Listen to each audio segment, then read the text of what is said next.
অনেকভাবেই লক্ষ্য করছেন যে আমি একটু এগুলো আপনাদেরকে দেখাতেও চাই যে আমরা পোস্ট দেই একভাবে, আপনারা পোস্টে করবার চেষ্টা করেন একভাবে। ভাই শহীদ ওসমান হাদি একটা কথা বলে গেছেন যে আপনি অনেক যোগ্যতা সম্পন্ন কিন্তু আপনার ভিতরে নৈতিকতা নাই, এইটার কোনো মূল্য নাই।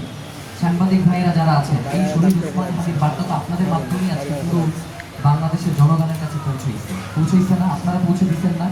সেই আপনারা যদি সামান্য ভিউয়ের আশায়, সামান্য টিআরপির জন্য আপনারা যদি এই ধরনের ফটো কার্ড বানান বা এই ধরনের মিসলিডিং ভিডিওগুলো মানুষের কাছে পৌঁছান, তাহলে বলেন আমরা আসলে কোন নতুন বাংলাদেশের স্বপ্নের সামনে আগাবো? আপনারা কি লিখলেন গতকালকে? আমাদের শহীদ ওসমান হাদির ওয়াইফ তিনি একটা দীর্ঘ পোস্ট দিলেন, আপনারা একটা ফটো কার্ড বানালেন, সেখানে লিখলেন যে ইনকিলাব মঞ্চ কি শহীদ ওসমান হাদির বিচার চায় না? শহীদ ওসমান হাদির বিচার কি আদৌ হবে না? এটার ব্যাখ্যাও তো তিনি নিচে একটা দিয়েছেন। অনেক পত্রিকা, অন্যান্য পত্রিকা ফটোকার্ডের নিচে হচ্ছে ব্যাখ্যাটা দেয়, কিছু কিছু পত্রিকা এই ব্যাখ্যাটা পর্যন্ত দেওয়ার প্রয়োজন মনে করেন নাই। মানে ওসমান হাদি তো হত্যা হয়েছে, এখন আপনারাও তো চেষ্টা করতেছেন যে ইনকিলাব মঞ্চে আমরা যারা এই আন্দোলনটা টিকিয়ে রাখার চেষ্টা করছি, আমাদেরকেও যাতে হত্যা করা হয়, আমাদেরকেও যাতে এর সাথে সম্পৃক্ত করা হয়। আপনারা তো এই ধরনের পরিকল্পনা করছেন না, আমাদেরকে সেটা দয়া করে পরিষ্কার করা হবে।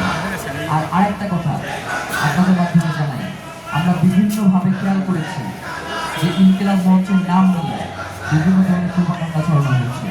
আমরা সেদিনকে সমাবেশে দেখেছি জুলাই মিনারের পাদদেশে বসে তারা বলছে যে তারা প্রথম আলো পত্রিকার যে কার্যালয় সেটা ভেঙে দিয়ে তারা সেখানে আমার দেশ করবে এবং তাদের এই জন্য 100 কোটি টাকা দরকার, এটা জনগণের কাছে চাইবে। এবং সে বলতেছে ইনকিলাব মঞ্চের কর্মী, ভাই আমরা এই যেখানে যারা বসে আছি আপনাদের সামনে তো 1 না 1.5 বছর ধরে কন্টিনিউয়াসলি বসতেছি, তো আপনি কেন তাদেরকে এই প্রশ্নটা করেন না যে ভাই আমরা তো কোনোদিন আপনার ইনকিলাব মঞ্চের কোনো প্রোগ্রামে